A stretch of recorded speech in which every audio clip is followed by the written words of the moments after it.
right, here with Sports Director Brad Williams, finishing out brackets the night before the tournament officially kicks off for Bracket Mania. How's the process gone so far for you? That's the way it always goes. I mean, who submits them on Sunday or Monday? We wait till Wednesday night at 8 o'clock at night to get it done. I tell you what, it's going actually pretty well because I'm not afraid to take a few risks this time around. So I think my bracket's going to be called the upset bracket.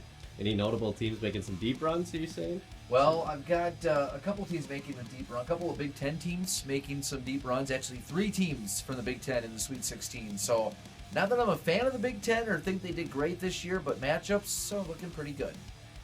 All right, starting off here in the East region, tell us a little bit about what you got here, Sweet 16. Well, in the Sweet 16 in the East, Wisconsin and Florida, I did pick Wisconsin to beat Villanova. I really debated on that, but if anyone's going to beat Villanova, I think it's going to be the Badgers. Let's just hope it's the Badger team that played the middle of the season and not the end of the season.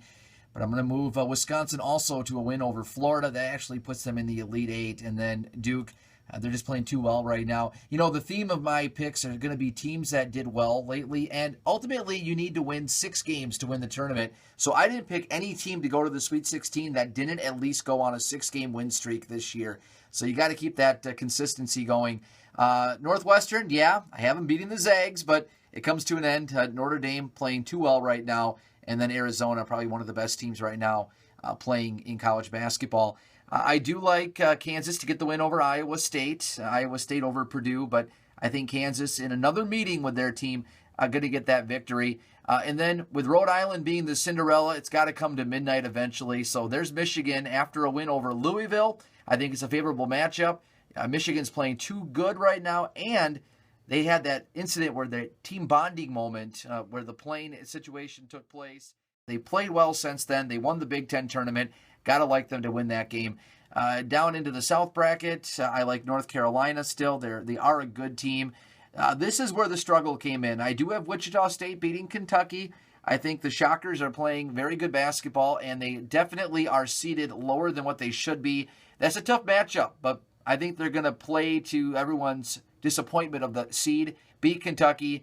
It's just not strong enough to beat UCLA. Their offense just too strong right now. So that sets up the Elite Eight, still with 2 Big Ten teams remaining in the field. I just don't see Wisconsin beating Duke. I know Wisconsin would have a good run, but Duke right now playing probably the best basketball out of everybody.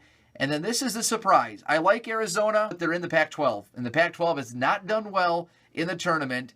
So I'm going to give the edge to Notre Dame.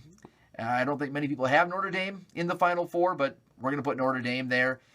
Kansas and Michigan. Michigan's run also coming to an end. I put Kansas in there. Again, Pac-12, UCLA playing very well, but this time we're going to break the streak. Pac-12 is going to get a Final Four team for the first time in, I think, 2008 was the last time. And then in the championship, Duke's playing well, but everyone's got Duke, so I'm going to go a little different here. We're going to put Notre Dame in the championship on a close game. And yes, we're going to put UCLA in. So UCLA not only with a Pac-12 team in the Final Four, but also in the championship. And why not? Let's give UCLA the win. Pac-12 is going to have a reason to celebrate this year. UCLA is going to beat Notre Dame, not because they're the best team, but because they're better than Notre Dame.